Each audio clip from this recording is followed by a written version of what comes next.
Myanmar just voted for the first time in nearly 5 years, and for the first time since a brutal military coup tore the country apart.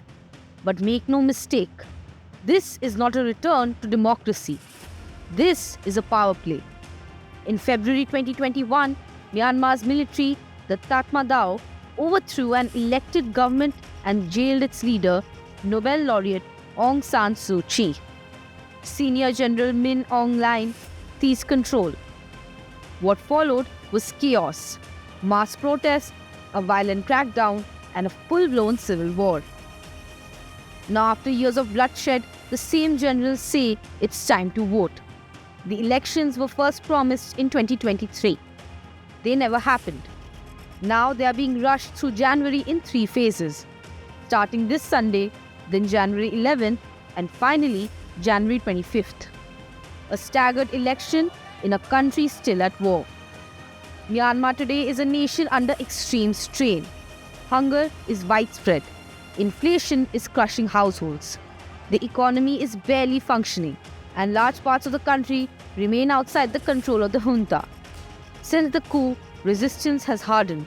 Ethnic armed organizations known as EAOs and the People's Defense Force or PDF have taken on the military. The PDF operates under the Civilian National Unity Government formed after the coup. For most of the last 4 years, the military was on the back foot. But that changed in the past year. Backed quietly and sometimes not so quietly by China, the junta upgraded its military hardware, especially its air power. Fighter jets and airstrikes held the Tatmadaw clawback territory, particularly along the Chinese border.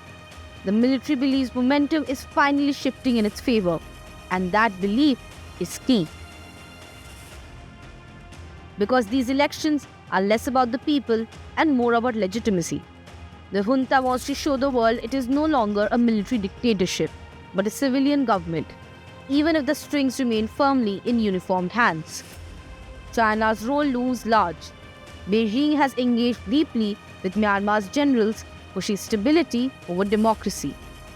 For China, a cooperative military regime is preferable to chaos on its border. And with China backing the process, the junta believes international resistance will eventually fade. India, meanwhile, is walking a tightrope. New Delhi has publicly backed a Myanmar-led solution. India says it supports a democratic transition and fair and inclusive elections. But India has also kept channels open with the junta. Prime Minister Narendra Modi has met Min Aung Hlaing on the sides of the BIMSTEC and SCO summits this year. Cautious diplomacy driven by strategic necessity. Analysts say India fears being sidelined. If China helps the military consolidate power, New Delhi risks losing influence in a country critical to its northeast security and connectivity ambitions. Supporting flawed elections, some argue, may still impose limits on unchecked military rule. Beyond China and India, global attention is minimal. Western powers have largely disengaged. ASEAN has frozen Myanmar's military leaders out of its summits, demanding dialogue under its 5-point consensus. Even Myanmar's turn to host the 2026 ASEAN summit was stripped away, handed instead to the Philippines. The message was clear: legitimacy denied. What remains are military-backed parties, chief among them the Union Solidarity and Development Party, a civilian facade built to fit the general. Large parts of Myanmar remain contested. Entire townships are outside junta control. Holding elections there could trigger fresh fighting. The United Nations has already warned that the polls may spark more violence, and the human cost is staggering. A massive earthquake in the Saigon region earlier this year only worsened the crisis. At the same time, US foreign aid cuts have shrunk humanitarian lifelines even further. The fallout is spilling across borders. India alone hosts tens of thousands of Myanmar refugees, particularly in Mizoram. Any escalation linked to the elections could push thousands more across the frontier, straining already limited resources. Some election areas lie right along India's border, zones where resistance groups are active. More violence there could mean new waves of displacement. So, what do these elections really represent?